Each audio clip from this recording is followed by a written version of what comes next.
The unemployment rate rose for February, but we saw payrolls beat higher than expected. Here to talk to me about it today is Ron Richman of Schulte, Roth Zabel. He's a partner there. Ron, thanks so much for being with us. Well, thank you for having me. So we've already gotten to talk a little bit today about, okay, here's what the numbers mean. But one of the things you have been looking at is the technology factor.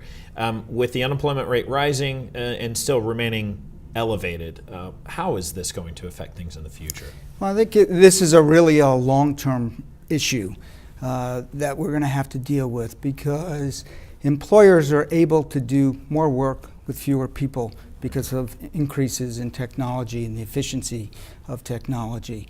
As a result of that, we have a situation in which when employers are rehiring or hiring off the street, they're in a situation where they don't need to hire as many people because they can do a lot more with what they have. Right, absolutely, and that seems to be another problem where we're seeing misses on top line growth, but we do see record profits. So I'm wondering then, lawmakers and policymakers love to go out and say we need to put more people into the jobs that need to be filled, energy space or engineers. But how long does it take for something like that to really go over? Well, the first thing you have to do is have the education facilities able to train people in those areas. And the second thing is you need to have a match. So you need to have people who are going to school or vocational school willing to study in those areas where the job market is strong. Mm-hmm. Yeah, and how long does it take for something like that? It's hard to say, but my best guess is a generation.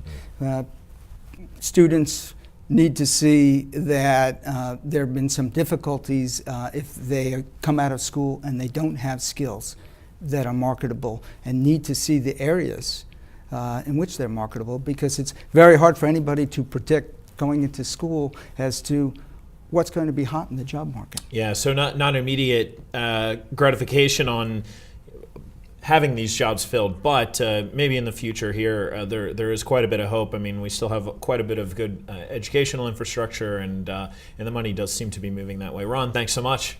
Thank you for having me. That's Ron Richman of Schulte, Roth Zabel. For TheStreet, I'm Joe Deaux.